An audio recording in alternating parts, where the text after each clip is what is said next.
2차 전지 기업의 위험성을 알고도 전라북도와 개발청이 투자 유치 성과에만 급급해 이를 숨겨온 게 아니냐는 논란이 커지고 있습니다. 이미 전북도의회 특위에서도 환경오염에 대한 우려가 제기됐지만 기업 유치 실적을 홍보하는 데만 주력했다는 지적인데요. 새만금의 털을 잡은 유명 배터리 기업이 해외에서 환경오염 논란으로 퇴출 운동까지 벌어진 것으로 드러나 충격을 주고 있습니다. 전주문화방송 박혜진 기자가 취재했습니다.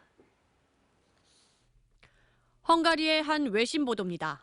2년 전 세워진 한국 기업의 폐배터리 재활용 공장이 지난 7월 1억 9천만 원 상당의 과태료를 물었다는 사실이 적시돼 있습니다. 환경오염이 우려되는 폐기물 허용치 1,600톤을 초과해 공장에 보관하고 있었기 때문. 앞서 수차례 불법 보관 문제 등이 드러나 3억 7천만 원이 넘는 벌금이 부과됐지만 문제가 계속되고 있다는 지적입니다. 인체에 해로운 유해 물질임이 알려지면서 주민들이 들고 일어나 운영을 반대하는 시위가 열리는 등 반발이 끊이지 않는다는 소식입니다. 다름 아닌 새만금 2차 전지 사업 선두주자로 알려진 성일 하이텍 이야기입니다. 어떤 환경업을 하든 짜잘한 것들 나오는 그런 건 큰 이슈는 아닌 것 같고. 지난 2020년 군산의 제2공장에 이어 올해 제3공장까지 만드는 새만금의 대표적인 2차 전지 기업. 코발트, 니켈, 리튬 등 2차 전지 양극재 원료를 폐배터리에서 추출해 전지 제조 회사에 공급하고 있습니다.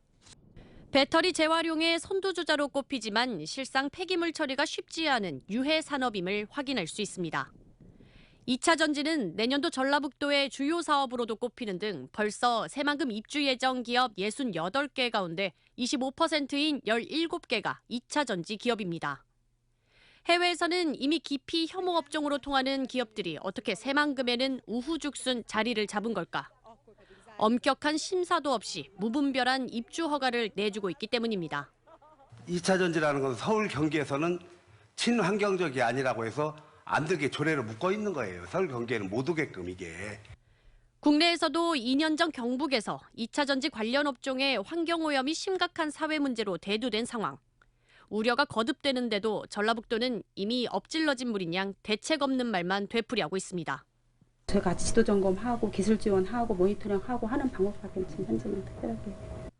기업이 자체적으로 방류 기준에 맞춰 폐수를 처리하도록 하고 바다에 직방류하는 것이 정부와 협의한 대책이라는 건데 친환경을 내세우던 새만금 개발청과 전라북도가 2차 전지 기업의 유해성을 알고서도 투자 성과에만 급급했다는 지적을 피하기 어렵게 됐습니다. MBC 뉴스 박혜진입니다. 언제 어디서나 내 손 안의 뉴스. 광주 MBC 뉴스 유튜브 구독으로 함께하세요.